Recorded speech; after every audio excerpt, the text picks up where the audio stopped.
ಆಗಳೇ ಮದುವೆ ಆಗಿ ಕರ್ಕೊಂಡು ಬಂದವ್ರು ಆಲೇನೆ. ನಾನು ನೆನ್ನೆ ಹಂಗೆ ಅನ್ಕೊಂಡೆ, ಈ ಯಾರು ಕಾಣಿಸ್ತಾ ಇಲ್ವಲ್ಲ, ಎಲ್ಗೋ ಹೋಗವ್ರೆ ಅಂತ ಅನ್ಕೊಂಡೆ. ಎಲ್ಗೋ ಕರ್ಕೊಂಡೋಗಿ ಎಲ್ಲ ಮದುವೆ ಮಾಡಿಸ್ಕೊಂಡು ಕರ್ಕೊಂಬಂದವ್ರೆ. ಎಲ್ಲಿ ಕರ್ಕೊಂಡು ಹೋಗಿದ್ರಿ ಇವರು? ನೆನ್ನೆ ಅದಕ್ಕೆ ಇಲ್ಲ, ಎಲ್ಲ ಧರ್ಮಸ್ಥಳ ಅಂತ ಹತ್ರ ದೇವಸ್ಥಾನ ಹತ್ರ ಕರ್ಕೊಂಡೋಗಿ ಮದುವೆ ಕರ್ಕೊಂಬಂದಿದ್ದಾರೆ ಅನ್ಸುತ್ತೆ. ನೆನ್ನೆ ಅದಕ್ಕೆ ಎಲ್ಲ ಕಾರ್ ಮಾಡ್ಕೊಂಡು ಎಲ್ಲ ಹೋದ್ರು ಅಂತೇಳಿ ಹೇಳ್ತಿದ್ರು. ನೋಡು, ಮದುವೆ ಮಾಡ್ಕೊಂಡು ಕರ್ಕೊಂಬರೋಕ್ಕೆ ದುಡ್ಡು ಐತೆ ಅಂತೇಳಿ ಮದುವೆ ಮಾಡ್ಕೊಂಡು ಕರ್ಕೊಂಬರೋಕ್ಕೆ ಹೋಗಿರೋದ. ಹೋಗ್ಬಿಟ್ಟು ನಾನು ಸರಿಯಾಗಿ ಹೇಳ್ತೀನಿ ತಗ, ನನಗೆ ಈ ರೀತಿ ಮೋಸ ಮಾಡಿಬಿಟ್ಟು ಇವಳು ಮದುವೆ ಆದರೆ ಅಂತೇಳಿ ಹೇಳ್ತೀನಿ. ನನಗೆ ಮನೆ ಕಟ್ಟಿ ನಾನು ಚೆನ್ನಾಗಿ ನೋಡ್ಕೊಂಡಿದ್ರೆ ನಾನು ಯಾಕೆ ಹಿಂಗೆ ಮಾಡ್ತಿದ್ದೆ ಅಂತ ಹೇಳ್ತೀನಿ. ಅಂದರೆ ನನಗೆ ಮೋಸ ಮಾಡಿದವರು ನನ್ನಂದವರು ಯಾವತ್ತೂ ಉದ್ಧಾರ ಆಗಲ್ಲ ಬಿಡು. ಖಂಡಿತ ಯಾವತ್ತೂ ಉದ್ಧಾರ ಆಗಲ್ಲ ನನ್ನಂದವರು ಯಾರೂ ಅಲ್ಲ. ನನಗೆ ಮೋಸ ಮಾಡಿ ಇವಳು ಮದುವೆ ಆಗ್ತಾ ಇದ್ದಾನಲ್ಲ, ಮದುವೆ ಆಗಿ ಕರ್ಕೊಂಬಂದವನಲ್ಲ ಇವನು, ಎಷ್ಟು ಇರಬೇಡ. ಇವಳು ನೋಡು, ದುಡ್ಡು ಐತೆ ತಮ್ಮನ ತಾಗಿ ಅಂತ ಹೇಳಿ ಮಗಳನ್ನ ಕೊಟ್ಟು ಇವತ್ತು ಮದುವೆ ಮಾಡ್ತಾಳೆ. ಮುಂಚೆ ಕೊಡ್ಬೇಕಾ? ಏನು ಮಕ್ಕಳು ನಾವು ಒಳ್ಳೆಯವ್ರಿಗೆ ಕೊಡ್ತೀವಿ, ಒಳ್ಳೆ ಶ್ರೀಮಂತರಿಗೆ ಕೊಟ್ಟು ಮದುವೆ ಮಾಡ್ತೀನಿ ಅಂತ ಹೇಳಾಳು. ಸರಿಯಮ್ಮ, ನಾನು ನಿನ್ನ ಹುಡಿಕೊಂಡು ಬಂದೆ ಕಣಿ. ಹುಡಿಕೊಂಡು ಬಂದೆ. ನಾನು ಈ ವಿಷಯ ಹೇಳೋಣ ಅಂತ ನೋಡಲ್ಲಿ ಹೆಂಗೆ ಮದುವೆ ಆಗಿ ಕರ್ಕೊಂಬಂದವನೇ ಅಂತ ಹೇಳಿ. ಮದುವೆ ಆಗ್ಯವರಲ್ಲೇ ಅಲ್ಲ ನಿನ್ನ ಗಂಡ ನೋಡಮ್ಮ. ಹಿಂಗೆ ಮದುವೆ ಆಗ್ಬಿಟ್ರೆ ನೀನು ಭಾಗ ಕೇಳು, ಬಿಡಬೇಡ. ಭಾಗ ಕೇಳು, ಇಸ್ಕ. ಭಾಗ ಕೇಳೋಕ್ಕೆ ಆತು ಇಲ್ಲ ಅಂದಿಟ್ಟು ಮನೆ ಐತೆ, ಅದು ಇನ್ನು 108 ರಂಕ್ಲು. ದುಡ್ಡು ಇಕ್ಕೊಂಡಿರೋದೇನು, ಅದನ್ನು ಭಾಗ ಕೇಳೋಕ್ಕಾಗಲ್ಲ ನಾನು. ಕೇಳ್ತೀನಿ, ಬಿಡಲ್ಲ. ಆದ್ರೂ ಇವಾಗ 25 ಲಕ್ಷ ದುಡ್ಡು ಇಕ್ಕೊಂಡಿದ್ದೆ, ಒಂದು 10 ಲಕ್ಷನಾದರೂ ದುಡ್ಡು ಕೊಡು ನನಗೆ ಅಂತ ಹೇಳಿ ಹೇಳ್ತೀನಿ. ನಾನು ಇವಾಗ ಅಷ್ಟೇ, ನೀನು ನನ್ನ ಹತ್ರ ಡೈವರ್ಸ್ ತಗೊಂಬದಲ್ಲ ಹೆಂಗೆ ಮದುವೆ ಆದೆ ಅಂತ ಕೇಳ್ತೀನಿ ಹೋಗ್ಬಿಟ್ಟು. ಅಣ್ಣ ನೋಡು, ಮದುವೆ ಮಾಡಿಸಿರೋದ ತಮ್ಮನ ಹತ್ರ ದುಡ್ಡು ಐತೆ ಅಂತ ಹೇಳಿ ನೋಡು. ಇವಳು ಹೋಗಿ ಮದುವೆ ಆಗ್ಬಿಟ್ಟು 1 ತಿಂಗಳು ಕಾಪುರ ಮಾಡ್ದಂಗೆ ಬಂದು ಇಲ್ಲಿ ತವ್ರ ಮನೆ ಸೇರ್ಕೊಂಡು ನಮ್ಮ ಅಮ್ಮ ನಮ್ಮ ಅಪ್ಪ ಹೆಂಗೆ ಹೇಳ್ತಾರೆ ಹಂಗೆ ಅಂತ ಹೇಳಿ ಮದುವೆ ಆಗ್ಬಿಟ್ಟವಳೆ.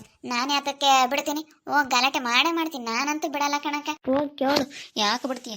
ನೋಡಮ್ಮ, ಅವಳು ತಮ್ಮಂತ ದುಡ್ಡು ಐತೆ ಅಂತ ಸುಮ್ಮನೆ ಯಾಕೆ ಅಂತೇಳಿ ನೋಡಿ ಹೆಂಗೆ ಮಾಡ್ಬಿಟ್ಲು.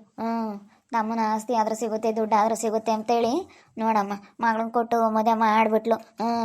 ಬೊಲಾರೆ ಕವನ ಕಳಮು, ಭಾರಿ ಬುದ್ಧಿ ನೋಡು ಹೆಂಗೆ ಮಾಡ್ಯವಳೆ. ಹೊಟ್ಟೆ ಉರಿದೋಗುತ್ತೆ ಕಣಕ ನೋಡಿದ್ರೆ. ನಾನು ಅವನ ಹತ್ರ ಏನು ದುಡ್ಡು ಇಕ್ಕೊಂಡಿಲ್ಲ ಅಂತ ನಾನು ಅನ್ಕೊಂಡಿದ್ದೆ. ಮನೆಯಾಳ ದುಡ್ಡು ಇಕ್ಕೊಂಡೆ ನನಗೆ ಮೋಸ ಮಾಡಿಬಿಟ್ಟ.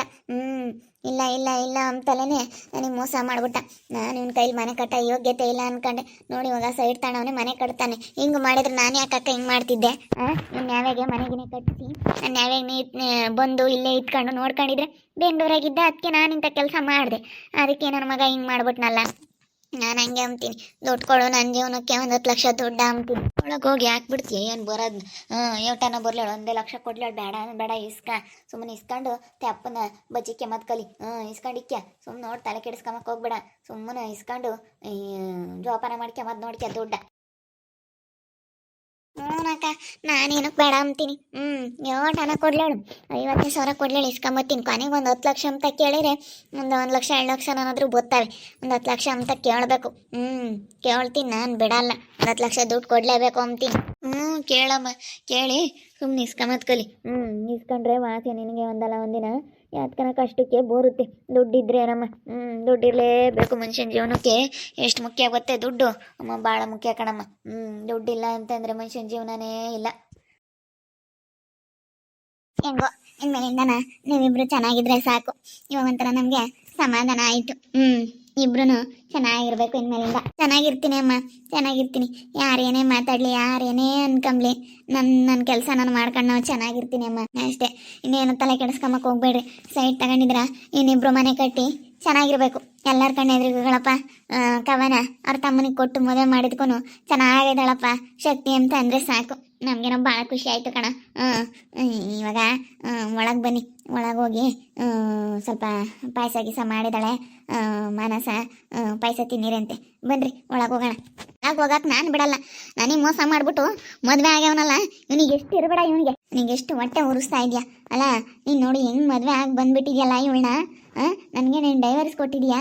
ಎಂಥದ್ದು ಇಲ್ಲ, ಸುಮ್ಮನೆ ಕರ್ಕೊಂಡೋಗಿ ಮದುವೆ ಆಗಿ ಬಂದುಬಿಟ್ರೆ ನನಗೆ ನೆನ್ನೆ ಅನುಮಾನ ಬಂತು. ನೀವು ಇಲ್ಲದಕ್ಕೆ ಮನೇಲಿ ಯಾರೂ ಅನುಮಾನ ಬಂತು, ಎಲ್ಲ ಎಲ್ಗೋ ಹೋಗಿದಾರಲ್ಲ ಅಂತ. ಹಿಂಗೆ ಮಾಡಬಾರ್ದು ಪಾಪ. ಅವಳು ಎಲ್ಲಿಗೆ ಹೋಗ್ತಾಳೆ ಹೇಳು? ನೋಡಕ್ಕ ಭೀಮಕ್ಕ, ನಿನಗೆ ಗೊತ್ತಿಲ್ದಲೇ ನೀನು ಮಾತಾಡಬೇಡ. ಏನಂತ ಹೇಳಿ ಸರಿಯಾಗಿ ತಿಳ್ಕೊಂಡು ಮಾತಾಡು, ಸರಿನಾ? ಗೊತ್ತಿಲ್ದಲೇ ಮಾತಾಡಿದಿ ಅಂದ್ರೆ ಸರಿಯಾಗಲ್ಲ. ನೀನು ಕರಿ ಅವಳು ಏನು ಕೆಲಸ ಮಾಡವಳೆ, ನನ್ನ ತಮ್ಮ ಯಾಕೆ ಹಿಂಗೆ ಮಾಡವನೆ ಅಂತೇಳಿ ಫಸ್ಟ್ ತಿಳ್ಕ, ಅವ್ನು ಯಾಕೆ ಮದುವೆ ಆದ ಅಂತೇಳಿ. ಅವಳು ಏನು ಕೆಲಸ ಮಾಡವಳೆ ಎಂಬುದು ನಿನಗೆ ಗೊತ್ತಿಲ್ಲ, ಇನ್ನು ಗೊತ್ತಿಲ್ದಲೆ ಮಾತಾಡೋದಕ್ಕೆ ಬರ್ತಾರೆ ಜನ. ಏಯ್ ಸುಮ್ಮನೆ ಇಲ್ಲಿಂದ ಹೋದ್ರೆ ಸರಿ, ನೋಡಿ ಹೇಳಿರ್ತೀನಿ. ಅವರಿಬ್ರು ಮದುವೆ ಆಗ್ಯವ್ರೆ, ಚೆನ್ನಾಗಿರ್ತಾರೆ ಅಷ್ಟೇ, ಏನು ಮಾಡೋಕ್ಕಾಗಲ್ಲ ನಿನ್ನ ಕೈಲಿ. ಅದು ಏನು ಮಾಡ್ತೀಯ ಮಾಡೋಕೆ ಹೋಗು ಅಷ್ಟೇ. ನಿನ್ನ ನ್ಯಾಯಾಗಿದ್ದಿದ್ರೆ ನಮ್ಮ ಮಾಮ ಹಿಂಗೆ ಯಾಕೆ ಮಾಡೋದು? ನಮ್ಮ ಮಾಮನ ಹತ್ರ ದುಡ್ಡಿಲ್ಲ, ಮನೆ ಕಟ್ಟಕ್ಕಾಗಲ್ಲ ಅನ್ಕೊಂಡಿದ್ದಲ್ಲ, ನೋಡು ಹೆಂಗ್ ನಿನ್ ಕಣ್ಣೆದ್ರಿಗೆ ಕಟ್ಟಿ ಅವರಿಬ್ರು ಚೆನ್ನಾಗಿರ್ತಾರೆ ಅಂತೇಳಿ ದೈತೆ ಅಂತೇಳಿ ನಾನು ತಾವು ಹೇಳ್ಕೊಂಡಿದ್ರೆ ನಾನು ಚೆನ್ನಾಗಿರ್ತಿದ್ದೆ. ಬಿಟ್ಬಿಟ್ಟು ಬೆಂಗ್ಳೂರಿಗೆ ಹೋಗಿ ದುಡಿಬೇಕು ಅಂತೇಳಿ ಬೆಂಗ್ಳೂರಿಗೆ ಹೋಗಿ ನನ್ನೇನು ಒಂದು ದಿವಸಕ್ಕನ ನೋಡಕ್ ಬರ್ತಾ ಇರಲಿಲ್ಲ, ಏನಿಲ್ಲ. ನಾನು ಅದಕ್ಕೆ ಮತ್ತೆ ಇಂಥ ಕೆಲಸ ಮಾಡಿದ್ದು. ಏನು ಮಾಡೋದು ಮತ್ತೆ? ನೀನು ನ್ಯಾಯವೇದನ ಆಗಿದ್ರೆ ನಾನು ಯಾಕೆ ಹಿಂಗೆ ಮಾಡ್ತಿದ್ದೆ? ದುಡ್ಡು ಐತೆ ಅಂತ ಆದ್ರೂ ಒಂದು ಮಾತು ನನಗೆ ಹೇಳ್ದ ನೀನು, ಒಂದು ಮಾತು ಹೇಳಿಲ್ಲ. ಎಂಟಿ ಆದವಳ ಹತ್ರ ದುಡ್ಡು ಐತೆ ಎಂಬುದು ಗೊತ್ತಿದ್ರೆ ನನ್ನ ಗಂಡು ಬಿಡು ಮನೆ ಕಟ್ತಾನೆ, ಚೆನ್ನಾಗಿ ನೋಡ್ಕೊಂತಾನೆ ಎಂಬುದು ನನಗೂ ನಂಬಿಕೆ ಇತ್ತು. ನೀನು ಇವಾಗ ಬಂದು ಇಲ್ಲ ಇದೆಯಲ್ಲ ಹಿಂಗಿದ್ದು ಸೈಡ್ ತಗೊಂಡು ಮನೆ ಕಟ್ತೀನಿ ಅಂದಿದ್ರೆ ನಾನು ಯಾಕಿಂತ ಕೆಲಸ ಮಾಡ್ತಿದ್ದೆ? ನೀನು ಇವಾಗ ಹೆಂಗೋ ಮದುವೆ ಆಗೋದಾಗಿದೆಯಾ, ನನ್ನ ಪಾಡಿಗೆ ನಾನು ಇರ್ತೀನಿ, ನಿಮ್ಮ ಪಾಡಿಗೆ ನೀವು ಇರ್ರಿ. ಇವಾಗ ಒಂದು 10 ಲಕ್ಷ ದುಡ್ಡು ಕೊಡ್ರಿ. ನನಗೆ ಒಂದು 10 ಲಕ್ಷ ದುಡ್ಡು ಬೇಕು ನನಗೆ. 10 ಲಕ್ಷ ಹೋಗಿ 10 ರೂಪಾಯಿನೂ ಕೊಡೋದಿಲ್ಲ. 10 ರೂಪಾಯಿನೂ ಕೊಡಲ್ಲ. ತರೋಗು ನೀನೇ ಇನ್ನು ನನಗೆ ತಂದು ಕೊಡು. ಅವಳದು ಹೆಂಗೆ ಕೊಡ್ತಾಳಪ್ಪ? ನೀನು ಕೊಡಬೇಕಪ್ಪ.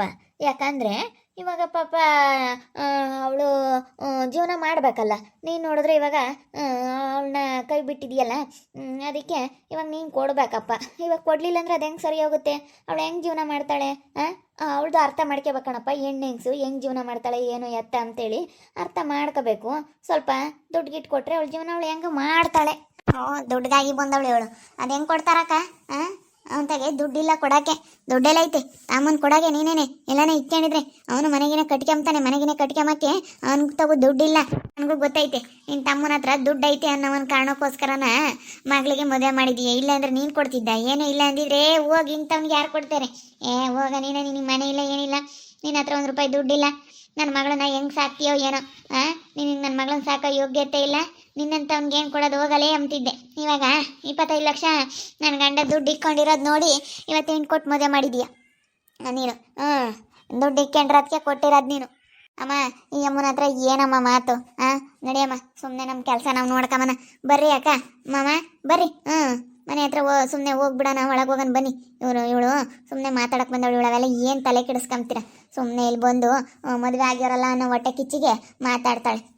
10 ಲಕ್ಷ ದುಡ್ಡು ಕೊಡ್ಬೇಕಂತೆ ಈ ಅಮ್ಮನಿಗೆ. ಏನು ದೊಡ್ಡ ಗನಂದಾರಿ ಕೆಲಸ ಮಾಡೋಳ ಅನ್ನಂಗೆ 10 ಲಕ್ಷ ದುಡ್ಡು ಕೊಡ್ತಾರಂತೆ.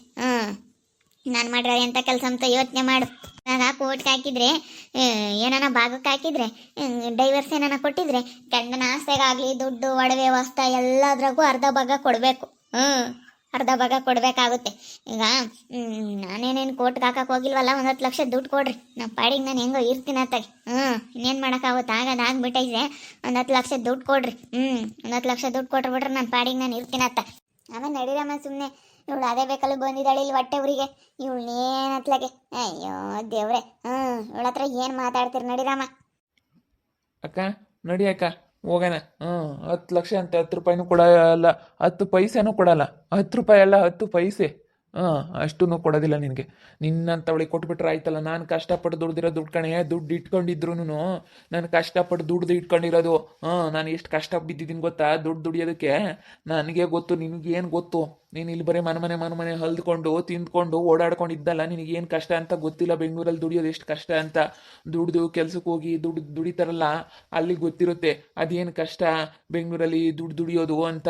ಇಲ್ಲಿಂದ ಹೋಗ್ಬಿಟ್ಟು ಎಷ್ಟು ಕಷ್ಟ ಬೀಳ್ತಾರೆ ಗೊತ್ತಾ? ದಿನ ಆದರೆ ಎಷ್ಟು ಬೆಳಗ್ಗೆ ಎದ್ದು ಕೆಲ್ಸಕ್ಕೆ ಓಡೋಗ್ತಾ ಇರಬೇಕು, ಮನೆಗೆ ಬರ್ತಾ ಇರಬೇಕು, ಹೋಗ್ತಾ ಇರಬೇಕು, ಬರ್ತಾ ಇರಬೇಕು, ಬರೀ ಇದೆಯಾ. ನಾನು ಎಷ್ಟು ಕಷ್ಟ ಬಿದ್ದಿದ್ದೀನಿ ಅಂತ ನನಗೆ ಗೊತ್ತು. ಕೆಲಸ ಮಾಡಿಕೊಂಡು ನಿನ್ನಂಥವಳಿಗೆಲ್ಲ ಕೊಟ್ಬಿಟ್ರೆ ಆಯ್ತಲ್ಲ. ಹೋಗಿ ಕಷ್ಟಪಟ್ಟು ದುಡ್ದಿರೋ ದುಡ್ಡು ನಾನು.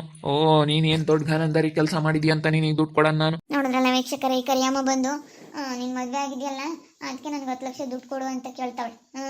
ಅವನೇ ಅಂತ ಕೊಟ್ಟ ನನ್ನ ತಮ್ಮ. ಕೊಡ ಅಂತವನಲ್ಲ ಅವನು. ಇವಳು ಇವಾಗ ಮದುವೆ ಆಗಿರೋದಕ್ಕೆ ಇವಳಿಗೆ ಹೊಟ್ಟೆ ಉರಿ ಸಹಿಸ್ಕೊಂಬಕ್ಕೆ ಆಗ್ತಾ ಇಲ್ಲ. ಮದುವೆ ಆಗ್ಬಿಟ್ನಲ್ಲ ಅಂತೇಳಿ ಹೊಟ್ಟೆ ಉರಿ. ನಾನು, ನನ್ನ ಗಂಡ, ನನ್ನ ಮಗಳು 3 ಜನ ನಾವೆಲ್ಲ ಕಾರ್ ಮಾಡ್ಕೊಂಡು ಧರ್ಮಸ್ಥಳಕ್ಕೆ ಹೋಗ್ಬಿಟ್ಟು ಇವ್ರ ಮದುವೆ ಮಾಡ್ಕೊಂಬಂದಿದ್ವಿ. ಹೆಂಗೋ ಇಬ್ರು ಚೆನ್ನಾಗಿದ್ರೆ ಸಾಕು. ದೇವ್ರ ದಯದಿಂದನ ಇಬ್ರು ಇಲ್ಲೇ ಸೈಡ್ ತಗೊಂಡಿದ್ದಾರೆ. ಹೊಸ ಮನೆಗಿನೇ ಕಟ್ಸ್ಕೊಂಡು ಇಬ್ರು ಚೆನ್ನಾಗಿದ್ರೆ ಸಾಕು. ಈ ಕರಿಯಮ್ಮನ ಎದುರಿಗೆ ನನ್ನ ತಮ್ಮ ಚೆನ್ನಾಗಿರ್ಬೇಕು. ಅವಳು ಪಶ್ಚಾತ್ತಾಪ ಪಡಬೇಕು ನೋಡ್ಬಿಟ್ಟು ನನ್ನ ತಮ್ಮನ್ನ. ನಮಗೆ ನಾನು ಕೊಡ್ತಾ ಇರಲಿಲ್ಲ, ಆದರೆ ಅವಳು ಮಾಡಿರೋ ಕೆಲಸ ಅಂಥದ್ದು. ಅವಳು ಮಾಡಿರೋ ಅಂಥ ಕೆಲಸಕ್ಕೆ ಇವತ್ತು ಅವಳಿಗೆ ಸರಿಯಾಗಿ ಆಗಬೇಕು, ಸರಿಯಾಗಿ ಬುದ್ಧಿ ಬರಬೇಕು. ನೋಡ್ತಾ ಇರಿ, ನಿನ್ನ ಆಗ್ಬೋದು ಅಂತೇಳಿ ಮುಂದಿನ ಭಾಗದಲ್ಲಿ ನೋಡ್ತಾ ಇರ್ರಿ. ಹಾಗೆ ವಿಡಿಯೋ ಬಗ್ಗೆ ನಿಮ್ಮ ಒಬ್ಬೊಬ್ಬರನ್ನ ಕಮೆಂಟ್ ಮಾಡಿರಿ. ಹಾಗೆ ವಿಡಿಯೋ ಇಷ್ಟ ಆಗಿದ್ರೆ ಲೈಕ್ ಮಾಡಿ, ಶೇರ್ ಮಾಡಿ. ಇನ್ನೂ ಯಾರು ನಮ್ಮ ಚಾನಲ್ ಸಬ್ಸ್ಕ್ರೈಬ್ ಮಾಡ್ಕೊಂಡಿಲ್ಲ ತಪ್ಪದೆ ಕೂಡಲೇ ಸಬ್ಸ್ಕ್ರೈಬ್ ಮಾಡ್ಕೊಳ್ಳಿ. ಓಕೆ ವೀಕ್ಷಕರೇ, ಧನ್ಯವಾದಗಳು.